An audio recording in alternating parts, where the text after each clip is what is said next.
Start అవుదేంటి? అరే పొట్టట్రా, బండి start అయిపోద్ది. నాకు ఎప్పటికీ ఆలస్యం అయిపోయింది మావా. అందుకనే కదరా నేను డ్రాప్ చేస్తాననేది. ఓ పట్టట్టు, దా దా. అబ్బా కదలట్లేదు మావా. సరిగ్గా గంట అంత దమ్ము లేనదో పెళ్లి చేసుకుంటే ఏం చేస్తావురా? ఎంత మాట అన్నా మావా. ఇప్పుడు చూడు నా దమ్ము. బాగా గంటు, గట్టిగా గంటరా. గంట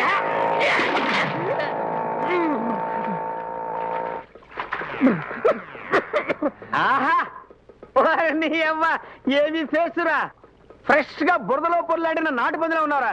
అరే ఒకసారి ఇటు తండ్రా. రస్తంతా పాడైపోయింది. లేకపోతే ఆయిల్ డబ్బా మొహమ్మద్ తంతావురా, పైగా క్యాచ్. ఎల్రా ఎల్లు, ఇదే టైప్ లో డబ్బులు కస్తూరి ఇంటికి వెళ్ళరా. అన్నే మంచి కన్నా మళ్ళీ కన్యాల రే నాతో పెట్టుకోరు రే.